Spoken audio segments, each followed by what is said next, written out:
Ils sont près d'une centaine d'élus ultramarins à être venus sur Paris cette semaine. Tous ont des revendications différentes à porter et le premier à s'exprimer lors de cette journée consacrée aux Outre-mer, c'est l'édile de Cayenne qui tire la sonnette d'alarme sur l'accès des soins en Guyane.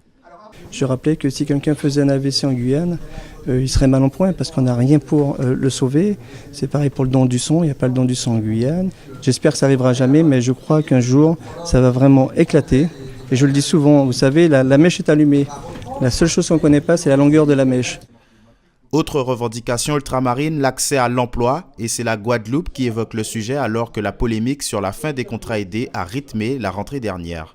On ne doit pas baisser le nombre de contrats aidés. Au contraire, on doit trouver d'autres solutions pour ajouter à cette solution de contrats aidés qui peut-être n'est pas la bonne, mais qui est déjà en place, et trouver une autre solution, le plan de formation que le président de la République a proposé. Rien de neuf pour des maires qui ont du mal à sortir d'une crise budgétaire profonde sans aide concrète, pécuniaire de l'État, et cela depuis de nombreuses années.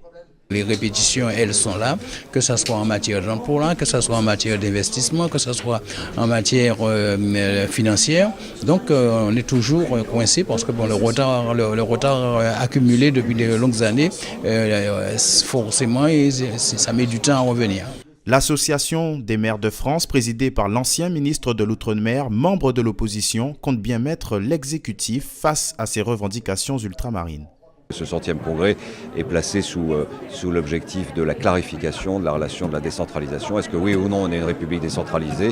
Si la réponse est oui, ce que nous souhaitons, dans ce cas-là il faut donner les moyens, plus d'autonomie, plus de liberté, plus de garantie de continuité de l'État dans ses missions régaliennes.